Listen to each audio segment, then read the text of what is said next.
Good afternoon. We have a conditional use permit for a liquor store on Avenue M. If this looks familiar, because this case came before the council almost a year to the day in 2024. Yeah. And was denied. He waited the minimum required time, was resubmitted. We were back on the front for nearly identical requests. So for those that weren't here or do not recall, it's in the Temple Heights neighborhood, corner of Avenue and 43rd. There's a church about 950 feet to the west. There's a school, Scott Elementary, well over 1,000 feet to the south. So it's outside of that 300 feet protected distance for the neighborhood. We've got some site photos, and you can see on the top left, the convenience store is the majority of it, and then the liquor store would be proposed for the suite on the left. Currently a smoke shop. We've got some photos of the alley where some of the neighbors adjacent to the business. There's a home directly behind the convenience store. So we've got the floor plan showing that the liquor store would be separated, physically divided from the convenience store per state law. It's the smaller suite of the building. This was previously denied. They had a previously approved TABC permit. I've looked it up. They've not applied for or not received approval to have. I haven't seen a new TABC, so that would be subsequent if this is approved. Remind me, Jason, did they have that last time? They did have the TABC But it's previously. I expired, looked I it up. guess. It doesn't come up on the average. I'm assuming it's expired. So last time when this item came up, it was denied, Correct. and it was denied because they didn't have a CUP. They just opened. What was I refresh would me say on the that reason for there denial? was two factors. One, they Neighborhood, opened without the CUP, which Yeah. there maybe was some understanding that there was some confusion about who should have, would have, could have done it. It wasn't done. They opened without it. okay, Once we realized and we instructed them to apply for the CUP, at least go through the process, then we heard from the neighbors came, spoke to P and Z, and spoke to y'all. And the decision was to deny the CUP. based upon the list that was passed out, all those neighbors have moved. There's not anything, So- there's not one item in disagreement. This is the big difference. Let me skip ahead to the. Well, I map. noticed Scooby-Doo signs. Did you see that? Nice. Yeah. Really now? Yes. So the only thing that. Check his voter registration. Scooby-Doo. Thanks. About getting responses back to us. He's been knocking on doors, he's been talking to the neighbors. Some of the neighbors immediately adjacent to the store have disagreed. Some either owners or renters in the area have responded with a mailed note to agree. Had a number of phone calls, had an email, had a written petition dropped off at P and Z. So besides what's shown inside the 200-foot, the official notice radius, we have received notices to the north, south, east, and west that are farther than 200 feet, but are still arguably in the neighborhood. We've received the responses, so the ones that are in your packet are the ones that we received up to last week, and the last few days, we received a few more. This morning, the owner brought in that list with the handwritten checks of agree or disagree. So that is provided by the owner. I haven't gone through that, if, you know, those are accurate addresses, so I begin to have, I received it. Sure, Scooby-Doo lives in, Yeah. one South Park, you heard. Like I said. Now you must feel better. As it was received. Ruh-roh. So y'all can, I won't tell you how to consider it, but it's there for your consideration.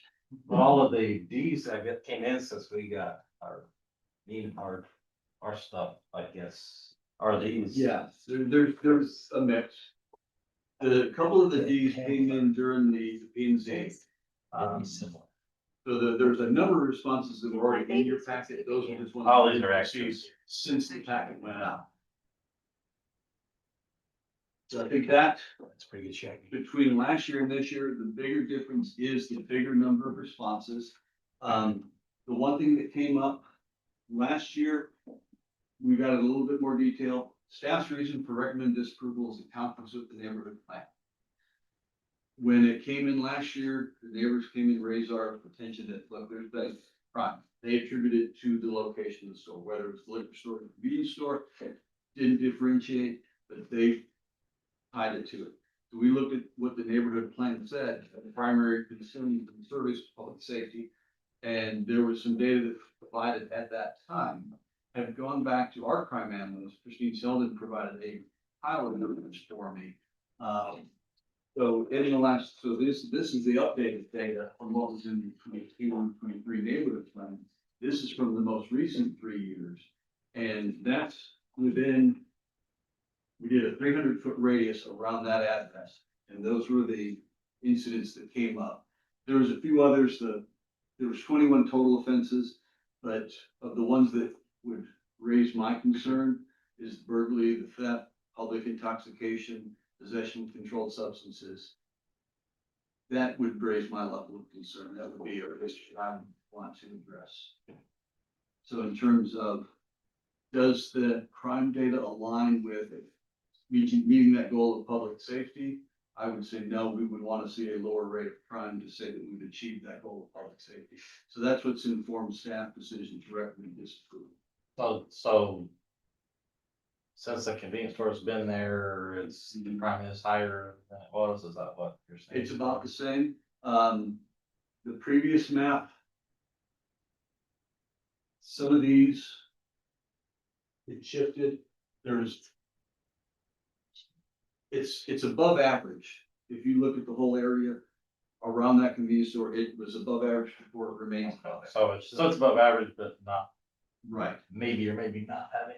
And the one thing I'll maybe equivocate on just a little bit, can I directly say that that burglary or that criminal mischief was directly caused by or related to?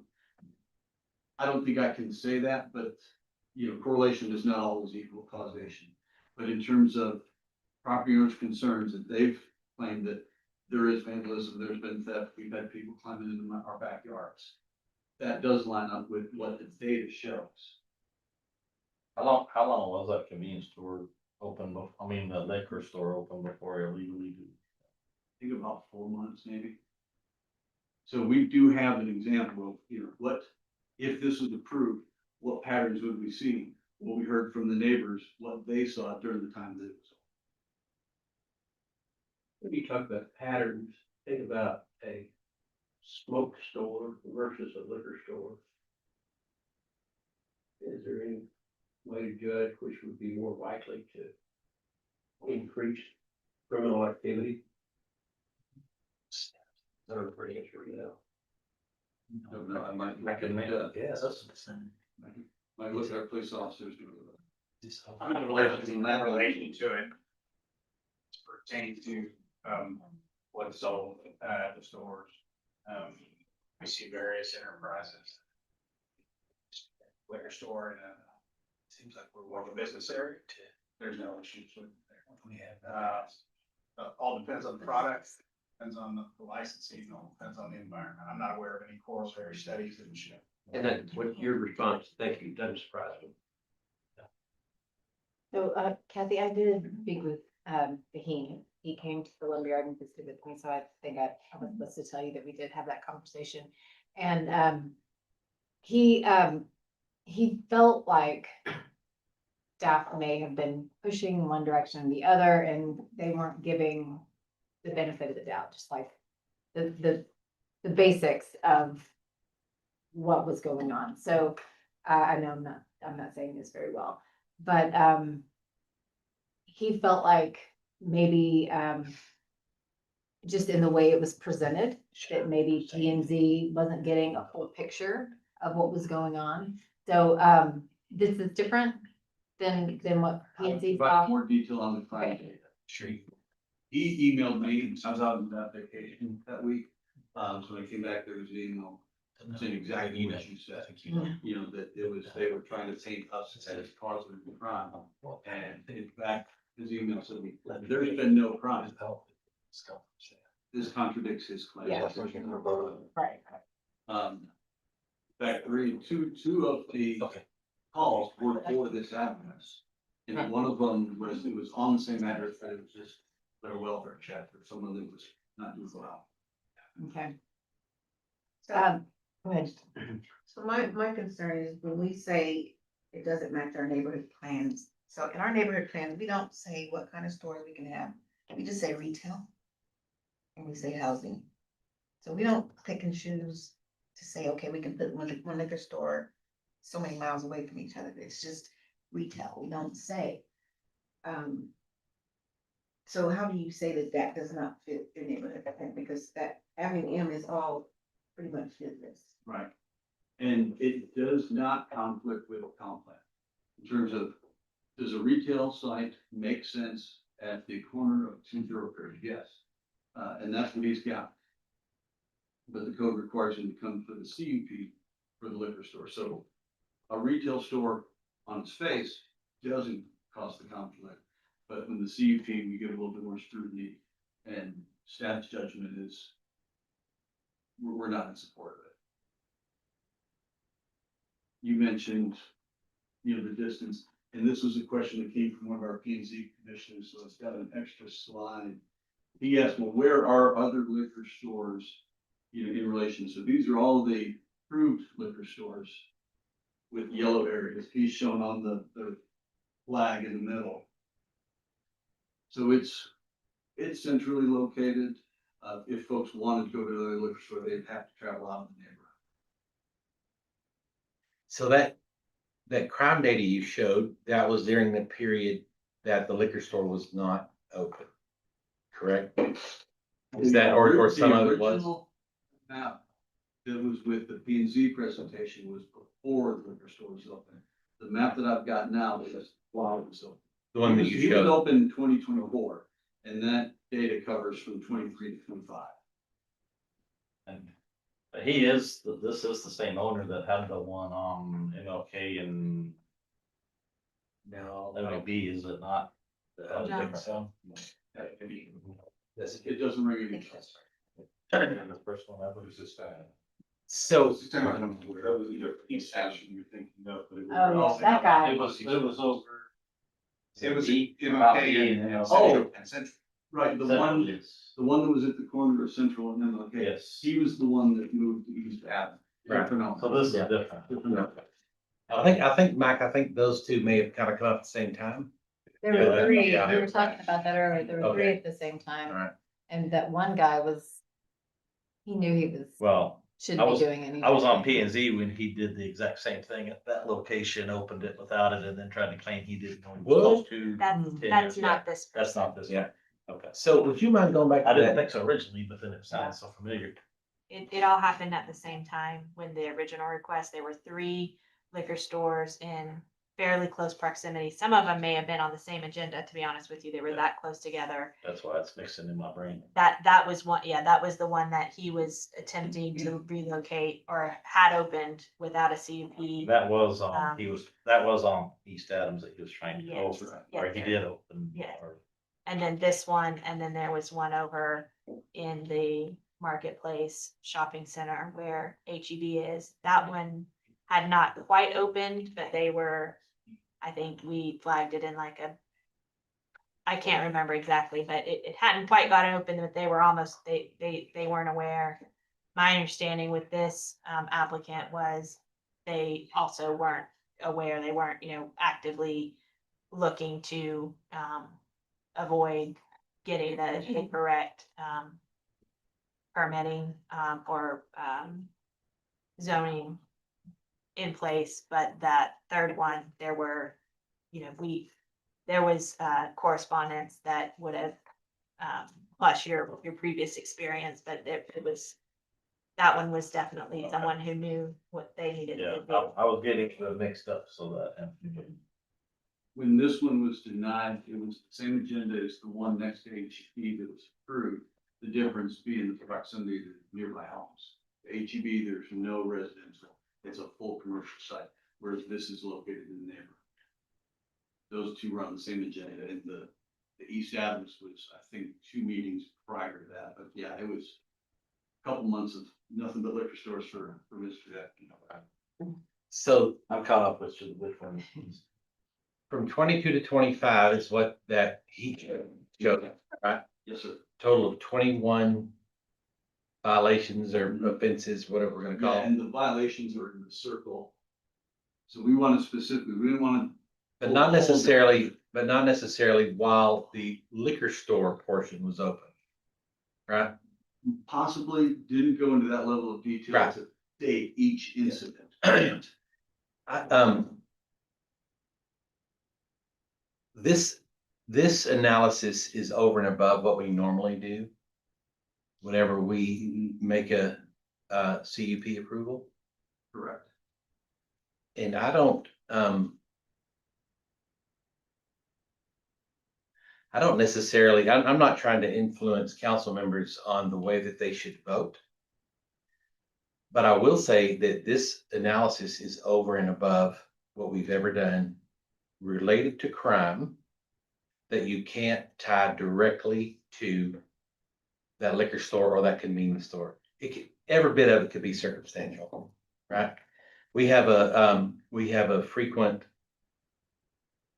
have a citizen, a resident that comes to council frequently and complains about the condition of alleys and different things. And part of that is simply the neighborhood, right? And, which, I mean, I think everybody understands where I'm going without saying too much. This seems like a lot to, I think we're trying to draw a line that may or may not be there over and above what we've normally done in a CUP process. So you're 100% correct. This is more than we normally do. When we put the map from the original neighborhood plan with the survey data, then the criticism was there's no crime, the data doesn't support it. Went back to our crime officer. Okay, tell me, within that targeted circle, over that 3 years, is there data that we can look at? To your point, is it directly connected? I Could you can't move think that of- circle quarter mile in either direction? And the crime data would be the same. I know you don't know the I don't answer to know. that, but that's my point. No, and this is a great criticism. That's my only thought.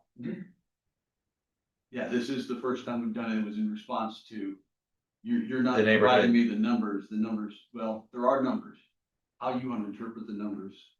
So Right. open to, Yep, I understand. Jason, did you say that all of those numbers occurred within the blue box? Is the blue box? no, Blue box. the blue boxes Okay. that, So- convenience store, they're all within that 300-foot circle. Okay, so up on the map on the top, is that Same. where?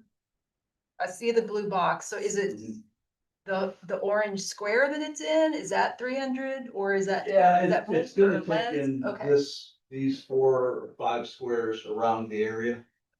That answers your question, Mr. Mayor. Yeah, it does. You're right. You scoot it to the right, it gets worse, scoot it to the left. it gets Right. better. Yeah, I'm a little concerned too, just from a legal standpoint, because I would just caution you to not make the leap that this would prove that this type of, retail establishment in this area would contribute to more crime. I mean, it's comparing apples to not even another fruit, really. It's just numbers, but without any other information of how to interpret those or how to apply. We don't even have, what are these same numbers around other either convenience stores in the area, 300-foot around other liquor stores in the city that are approved. I mean, there's really, again, apples and, I don't know, squash. I don't, which even may be a fruit. But anyway, I think you're getting my point. It's interesting information. But I would just caution you of not using it in ways that we don't have any valid reason to use in that way.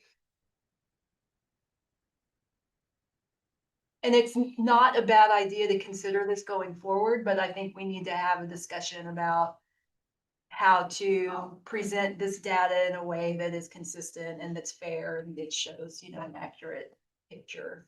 Yeah.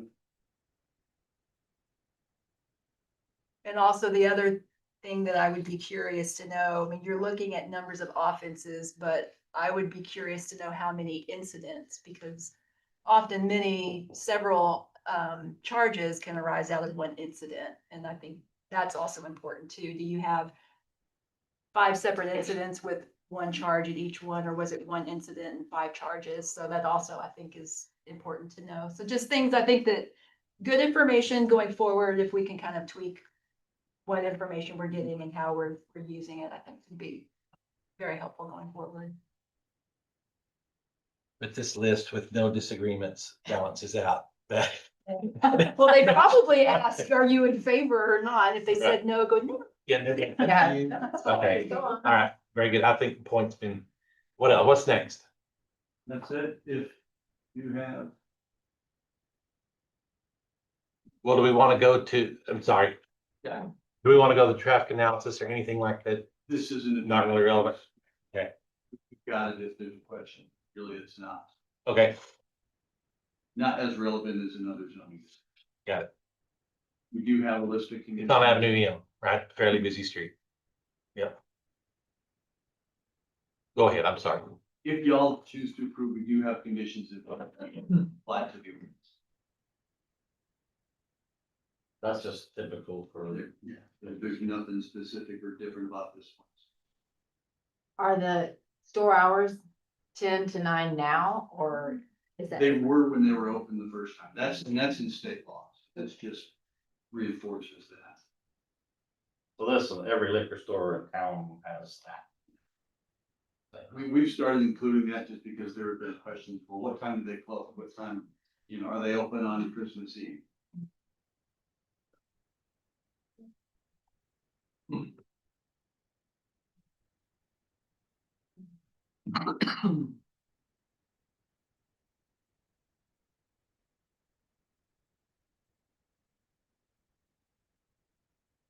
Okay. Are we okay, moving on? Any questions for? Yeah, I Mr. do have Dick? one more question. I think I remember last time there was a drive-through associated with this. There's That a went around window back. on the convenience store side. It's not connected to the liquor store side. Okay. Our UDC allows for liquor store to have a drive-up window. They do not have one. That's simply their choice. That was So they can't run it through. Yeah, No, it's, That was there's my no question. physical There was a connection. dumpster in the way. You of, can't beer bar. Oh, that's right, yeah. Yeah, so there's a solid wall between what would be the liquor store side and the convenience store side. is there a specific prohibition or does it matter that they can't sell alcohol out of the convenience store drive-through? They can sell the beer and wine, which is allowed in the commercial zone. In a convenience store? We're talking about harder stuff at the liquor store. Correct, They couldn't carry that over to the convenience store side. got it. Okay, doke. Anything else for Jason? No. Thank you, sir. Thank you. All right, now we'll move on to item 2, which is a discussion regarding proposed purchasing policy updates.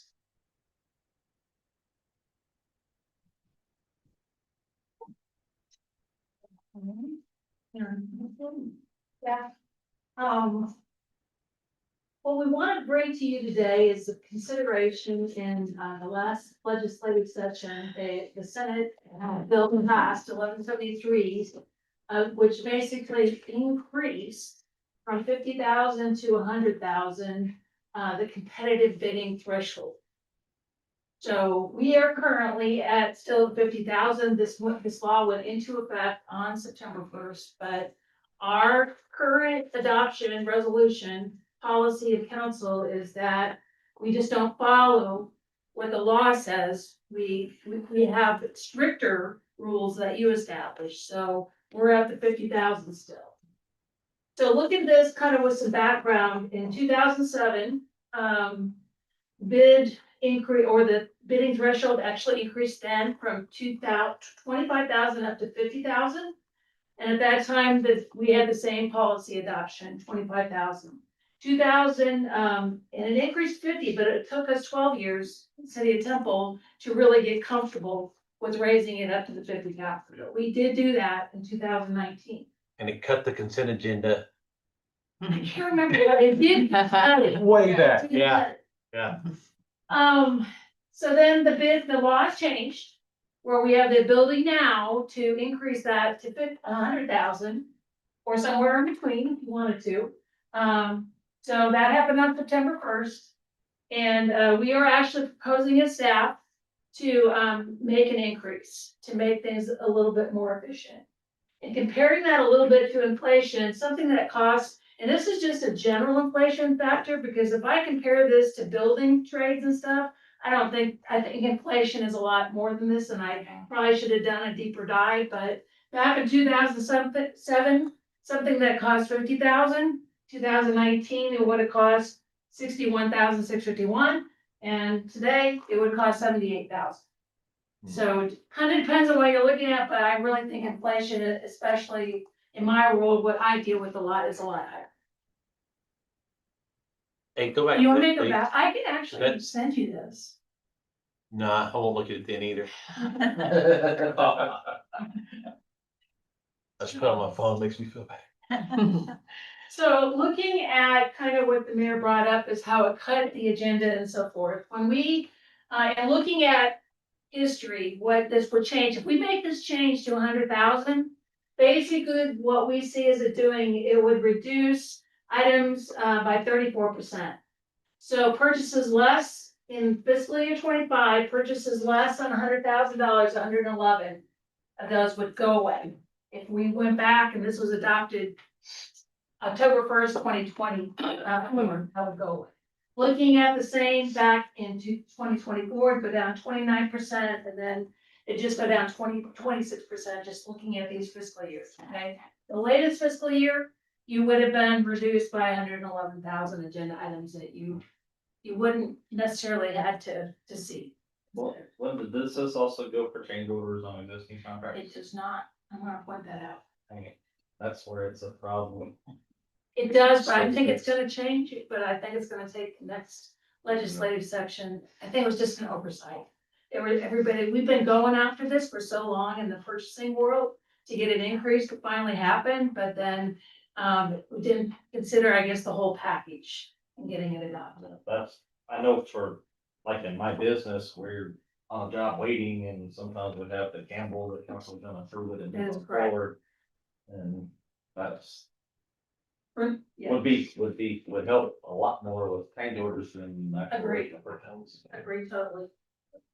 So currently, we're very specific. It's almost like what you've adopted as a policy is almost like procedures in a way. We do have procedures that aren't adopted by council, but currently on the left is what's noted in the resolution that you passed in 2019. That really gets kind of in the weeds as to how we're gonna do it.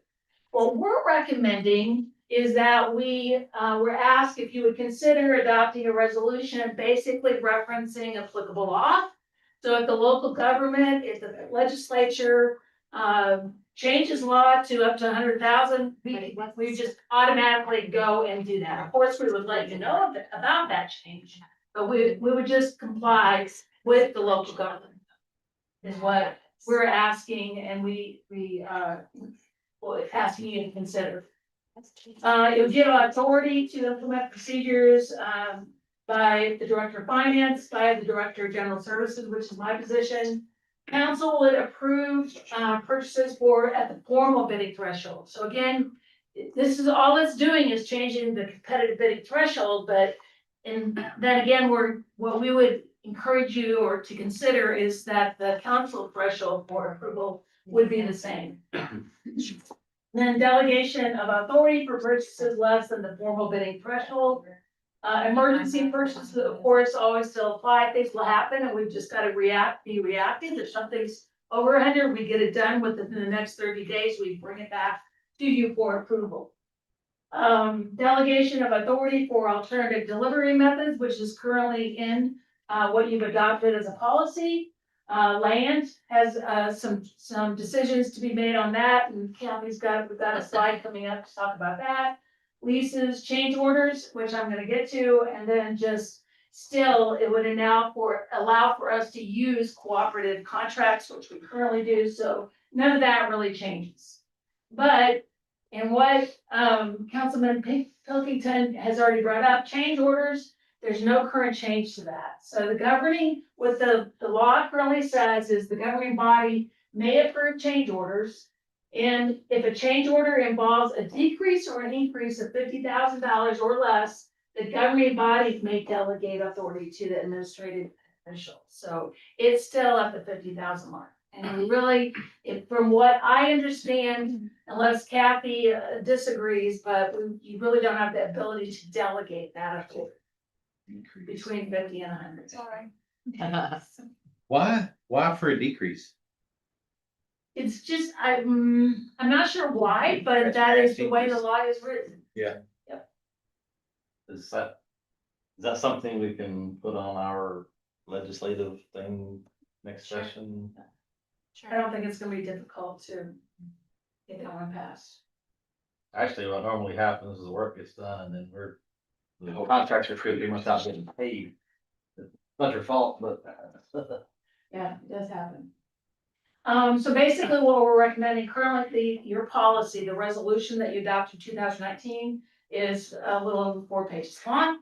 What we're saying or kind of suggesting is that we simplify that. We don't get into the weeds as to the procedures, but stick to the policy.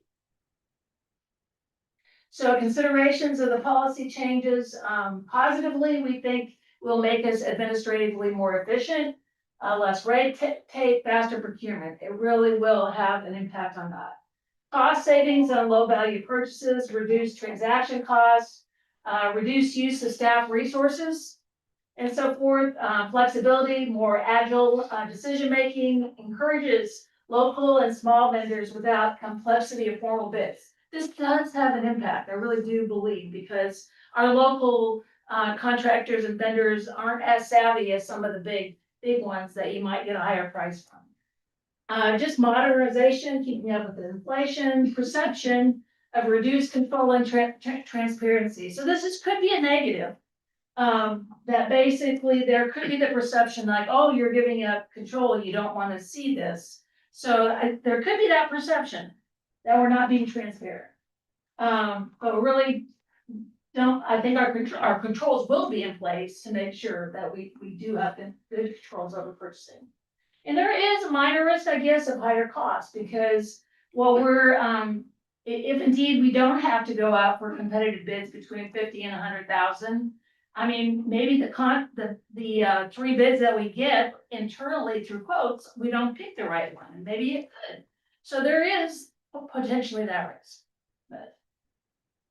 We do whatever we can to mitigate that, right? Yep, we absolutely do.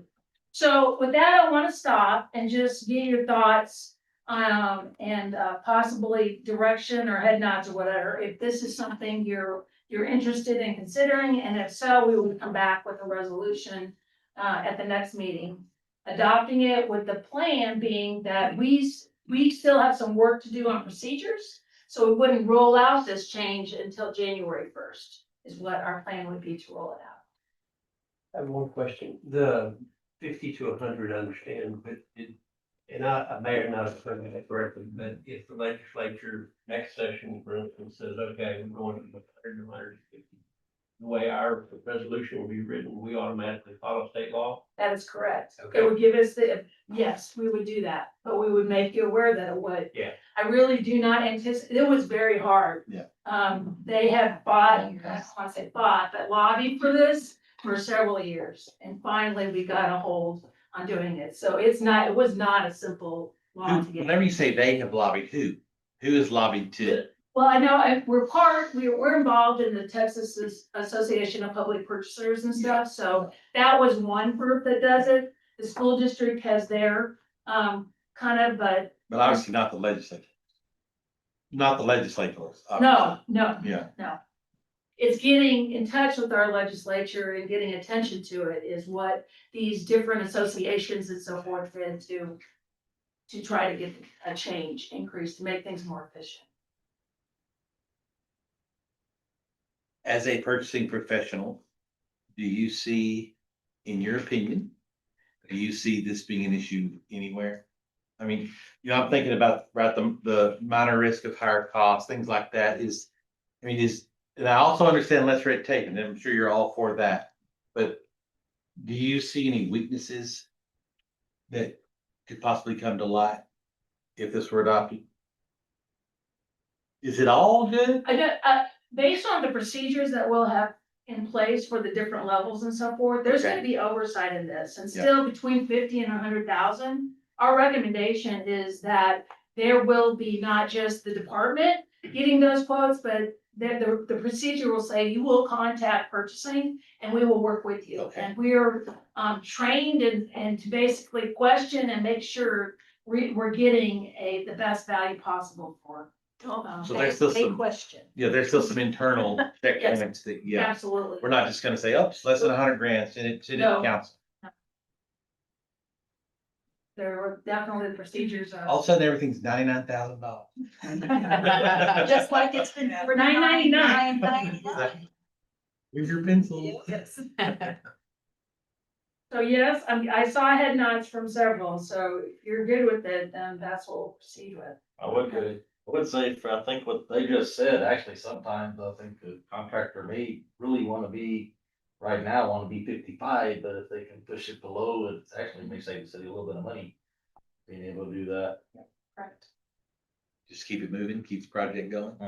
Yeah, it's cheaper to take a little bit of a hit. I was looking at the agenda though, and there are a lot of items. I counted 6 that are under 100, so those wouldn't be on. But then there are a bunch that are 106, 106, 105. I mean, under your theory, Yes, I and think that might, I sometimes wonder how many of those we might have been able to use. there's a lot of, especially in construction. Find It's a- sometimes cheaper to do it for zero profit than to leave the site and come back to get the extra 5%. So, yeah, I could say the city money and So $50,000 in 2007 is now $78,000 in 2025. But again, I think And we have that's an a, average over everything, and so based on what we buy as a municipality, our biggest purchases and construction, capital, infrastructure. you That was have a based feel for on that? consumer price index. yeah, I think that's probably at least. I think that would be conservative That's what I thought. in my industry, anyway. There's a municipal price index, Belinda, that might be a better, Yes. One that I should have on to. How much higher is gives it the than the, data for the policy adoption. Cause for the same reason that a garbage truck or a fire truck costs, I think that percentage is probably higher. So is a Caterpillar excavator follows the fire truck, trash truck more so than. It just uses the basket of things that we more commonly Yes, buy, whereas the consumer price index, of course, is for households where it's certainly a useful number, but the municipal cost index might be we could gather that data for the policy update if you would be interested in seeing it. I would, if you put the word commercial on something and the price of triple, you know, you can buy. I'd You can also, buy something for your house for a third of the price of something for your business. it'd be interesting to see the CPI versus the municipal price index. So for 2007, 2019, inflation was 23% across that time. 2019 to 2025 is 56%. And we're now talking about 3.5% caps on ad valorem tax. Something doesn't match up. Be talking, we have a 3.5% cap. We're actually talking about a About 1% cap, so. So that's one topic. Kathy has a slide now on land acquisition approvals policy that we would like some input on. Yes, thank you, Belinda. Currently, virtually every land acquisition that we make comes to council for approval, with the exception of temporary construction easements. So right now, council is approving every easement except for temporary construction easements, but all utility easements, passage easements, transportation easements, all of that comes to you for approval. Every right-of-way acquisition, every tract of land that we purchase, and all donated property regardless of value. So basically, everything that we acquire, except for temporary construction easements valued below $50,000, come to council for approval. So that's a lot, and I think Jake said he's got 6 today, that or a Yeah, stack? yeah, I had a whole stack of them today, and then on October 2nd, I had 5. Yeah, so what we are requesting is giving the city manager the authority to approve a lot of these that are more kind of housekeeping in nature or very the consistent work that we do, the things that are very everyday. So there are two options. The first option gives the city manager the maximum authority to approve. And the second option is a little, council keeps some authority while giving the city manager authority. And rather than reading all those words, because I think we've tweaked it a little bit since then, really the only difference between 1 and 2 is if you look at option 1, little 3, it says attractive land in fee simple no larger than 1 acre and put a pin in the 1 acre. So basically, option number 2 also allows, sorry, let me go backwards. We can talk about this a different way. 1 and 2 are very similar and would allow for the city manager to approve temporary easements, permanent easements that are required for a project that's been previously approved or budgeted by council, or those projects that have been reviewed by the city engineer in relation to a previously approved plat. And then, okay, so basically, again, all of the routine work that we do.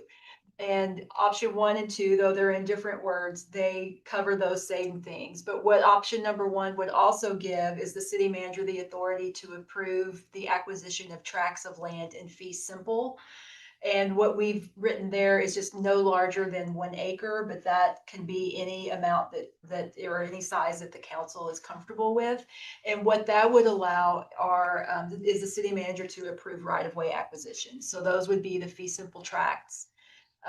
That would be that fee simple acquisition of right of way, which is again another one that shows up on your agenda quite a bit. So really, if you can either leave it how it is, where all of those items are coming to council for approval, and there would be no change to the policy. You can go with something similar to option 2, which is halfway in between. Council would still approve all right-of-way acquisitions, all land acquired in fee simple of no matter what the size. Council would still approve that, but city manager would be able to approve temporary and permanent easements that are attached to either a previously approved CIP project or a project that's already been approved by a plat. Option 1 would give the city manager the authority to approve those things in addition to tracts of land in fee simple, no larger than 1 acre or some other amount. I know I kind of went around that a couple of times. Does that make sense? Does council have any questions, concerns? Sorry. And again, we would need to tweak the language a little bit and to include, so option number 2, which is the more middle of the road language, it's number 3 says this section, so does not negate the requirement that city council must affirmatively accept parks and tracts of land dedicated by plat.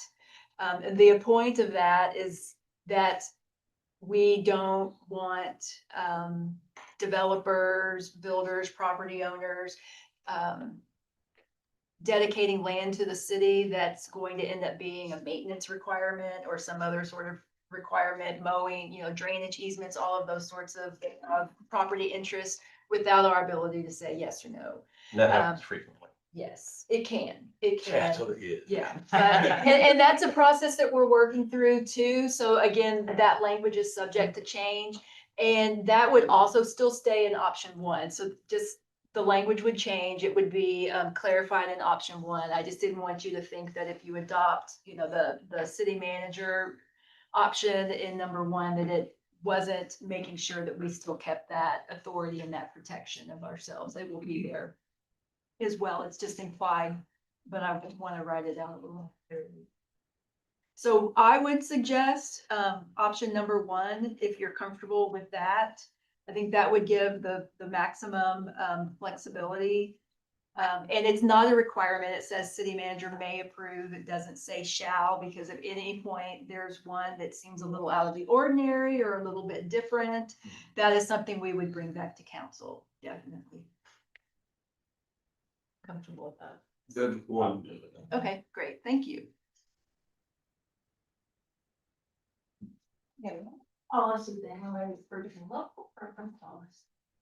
So last council meeting, Tracy represented, to you, a local preference option on our vehicle, or actually first to 4 vehicles, if you recall. And basically, when we do that, we say as allowed, well, not, it's under the local government code, what we've adopted currently, 0.9051 under, section 271. But we say, if it's competitive sealed bid and the expenditure is less than $500,000, and the local bidder is located within the city limits, and the local bidder submits a local preference declaration, which we ask them to think about, what benefits do you get if we would, how do you enhance kind of our economy? We ask them to actually consider that, so that's why we have a declaration. The local bidder's bid is within 5% of the lowest bid received. Staff will recommend to you to award to the lowest bidder, but council can determine whether the local vendor offers the best combination of price and additional economic benefit. That's just straight from the law. Okay, someone's got to do that. So we put that onus on the council. So the last time we adopted our local preference policy, or was considered, was in 2011. Council resolution 2011 by M9 off. That's what we've always, that's what we're under right now. So there is an option though, that I think that maybe our understanding, and it is confusing, but we do have the ability to not limit contract value on local preference. However, it's not at 5%, it's at 3%. Okay? Now, looking back over the last, since 2022, on at least vehicle purchases, of the 6 that y'all authorized, 2 of those would fall in between 3 and 5%. Okay? Just to point that out. But none of those was over $500,000. No, Yeah, correct. But so by changing this, if there's a construction contract that a road or whatever we're bidding, you could have the option where they could declare local preference consideration at 3% now. Big $1 million contract, 2, 3, 5, 10. Well, there's no, No limit. There's no limit. No limit. Okay? There'd be no limit on anything? Or just over $500,000? No limit on anything, but you can't adopt a more open, higher policy, 5%, I'll get to that. So, considerations to this policy change is it could give possible unintentional reduction in competition. Because I do hear from, more so when I was more involved in the purchasing side, how the non-locals kind of felt I'm not gonna compete because your local's gonna get it type of thing. So they can have that sense. They can have that sense. Which in a sense, it could lead to higher pricing. But then there's also, possible positive impact for our local businesses too. So increases local company revenue, increases local jobs, just what the whole law allows for, that's the benefit that we could reap from it. So what I put together is 5 options here to consider. Option 1 is make no change, just leave it the way it is. Just if it's 500,000 for a personal property purchase like a vehicle, we'll consider it. If it's 500,000 or less than 500,000, and if it's a construction project, that has to be less than 100,000. That's what the policy currently is that we've adopted. Option 2 is to implement a policy as allowed by the law, where basically you have take option 1, but then a 3% local or basically I might have said, oh, okay. No change, where basically if it's less than 500,000, we will still do the 5%, and then a 3% local preference on everything else if it's greater than 100,000 for construction, And if it's a personal property purchase, if it's 500 or more, we'll still consider 3, okay? So just layers. Option 3 is do 3% across the board.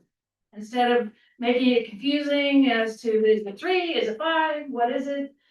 You could do it across the board local preference option. Option 4 is maybe you don't like it. I don't know. I don't think so, but eliminate local preference option altogether. Or option 5 is we could do something different as long as it is more restrictive than what the law allows for.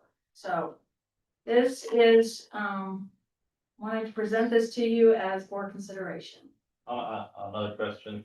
I've asked this before, but I didn't see it in there. Local preference by state law is within the city limits of Louisville, Texas. That is correct, yes.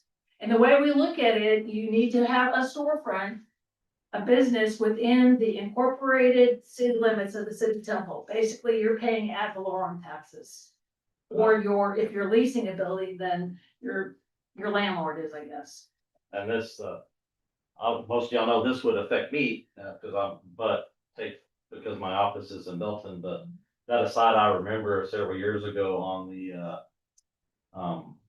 our utility annual purchase contract. Yep. That we could have taken local preference with, plumbing company over here. Oh, yeah, I remember. But that would have not, ACT 5 expert. yes, ACT. It would have One maybe of them. taken work from It would have taken APP. work from HD that's in Belton, and I happen to know every single employee of both. And 75% of HD lived in the city limits of Temple, and 0 people at ACT lived in the city limits of Temple. So I It's guess we also don't have usually that option, required to the be the local. principal place of business, right? Melinda, it's also required to be the Mhm. principal place of business. Full place like business. That one, we had a lot of, Right. because the principal place of Yes. ACT is actually in Tennessee. Yes. But that's kind of beside the point, but. Well, and I That's did consider, go back and look at the utility bid ones that you considered, because we go about that different now. We actually use cooperative contracts, where all the local companies now, instead of having, it takes a lot of time to manage this 500 line item bid. So we now using a different approach on that one, so I don't Right. anticipate unless available contracts change, that we would change. For me, I have no real competition in the city limits of Temple. So it's not gonna generally make any difference there, but for some of the other thing, and I can say if I did, that it would. If the city was to give, if the city of Temple was to give a contract that I was low bid on and give it to somebody that had that was in the city of Temple, when half my employees live here and I'm right there, that would bother me. That's when you said that that it bothers some people, but I'm just throwing that out there. Agree, and that's why also you have the ability, Cannot council will pay. still have the consideration of looking at that, and it's like, it's just not there this time. So you'll look at all the factors, it's not just guaranteed that this will happen, it'll be up to council to determine if there's economic benefit to doing that. And if you're a low bidder, you know, in the case of like, if the low bidder in Belton, the low bidder in Belton, the second low bidder, but within 3%, for example, in Temple, you could find in that case Probably would. that the economic benefit doesn't outweigh the cost increase, because so much of the economic benefit comes to the city anyways because of the shared, you know, residents. But if your low bidder was in a different area, I don't know. But you have to, as Belinda said, you individually each time have to make a finding of whether that particular circumstance will bring a better value or not. So you have taken it in many cases, you have rejected it in many cases, as you remember with that pipe one has come up multiple years, or similar circumstance, and council has typically rejected it if it's nearby, because you haven't been able to find that the benefit would outweigh the additional cost. But if it's, you know, someone from a different region, sometimes you do find that. And I'm saying that, I'm in favor with option. The option with leaving what we have now and adding option 2, I am in favor of that, because I think there's Okay, so kinds. doing what's It could be helpful. allowed by law, basically. I guess my To, more consternation is with the state law not allowing it to be within 20 miles of a temple or something, but if we can.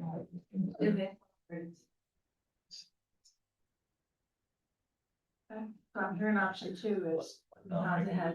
So in construction, that if the total contract is less than 100,000 under option 1, 5%. Yep.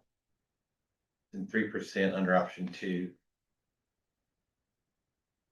Well, so the way Greater what I'm than hearing, 100,000 or greater, okay, yeah. I so see if what you're it, saying. if a contract is less than 100,000, it has to be within 5%, but if it's over 100,000, then it's 3% for consideration. There'll be a lot more regular agenda items possibly coming for your consideration, possible. We had a local vendor miss out on a road project, on a multi-million-dollar road project, and they were off by 50 grand. Who was that? RT. He's in Milton. I'm just saying, and yeah, that's true. He was close one time, I remember, Super but close. his office is in Milton, Yeah. just like me. Yeah, And we could, but I just remember thinking, what a shame. It's you. will you give me water? Yes, we will. So option 2, we get everything, and I like option 1, so we just get, it just changes the parameters of what can be approved, right? Option 2 changes, increases the. We get everything in option 1 plus greater flexibility in option 2. Yes. More ability Yeah. for locals, and option 2 is it's basically taking the limits to what the law allows. Yeah. It Okay, goes right along with what I got head nods on policy, so the law allows it, that's what we wanna do, and I Yeah. know that we have a strong, we wanna encourage and support our local businesses, so. I think, yeah, so we should definitely believe that with this 3%, that the local, that'll bring more than 3% back into our community. If a local contractor gets that, as close to somebody from Austin, Dallas, so. I think it's a great thing. Like I said, my problem was with the state law allowing us, because somebody in Melton or Troy or something is gonna get almost as much bonus to us, and we can't do that, but we don't have control there, so. Okay, well, thank you very much for your feedback. Thank you. you bet, thank you. All right, item 3 is to receive departmental updates from Parks and Rec and General Services. We're gonna table that item until the next meeting, which will be November 26th, that's right, 14th. So, We may not put it back on the agenda. Yeah. We're full, so. okay. Postpone to another date. Yeah. Another date uncertain. And so with that, at this time, council will enter into executive session to discuss the following. Time is currently 2:25. And to read the consent agenda items in, I'm sorry, the executive session items in. Receive and discuss a briefing regarding potential real property acquisitions or sales along I-35 and consent agenda item 4AJ. Regarding a contract for the purchase of a downtown office building located at 19 North Main Street and associated parking lot located at 18 North Second Street. And pursuant to government code 551072, council may meet in closed session to discuss or deliberate the purchase, exchange, lease, or value of real property. If deliberation in an open meeting would have a detrimental effect on the position of the governmental body in negotiations with a third person, no final action will be taken. Item 5 is to receive and discuss a briefing regarding certain economic development prospects pursuant to government code 551087. Council will meet in closed session to discuss or deliberate commercial or financial information received from business prospect that the governmental body seeks to have locate, stay, or expand in or near the city of Temple, and with which the governmental body is conducting economic development negotiations, or to deliberate the offer of a financial or other incentive to such a business prospect. No final action will be taken. Item 6 is to receive a briefing from the city attorney regarding updates related to pending or contemplated litigation.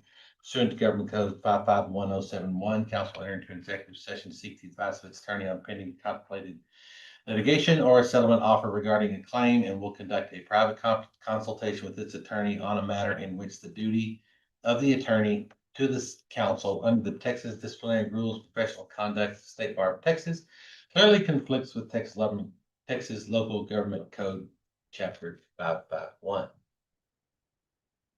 Thank you all for remaining seated during the time, and we will now enter into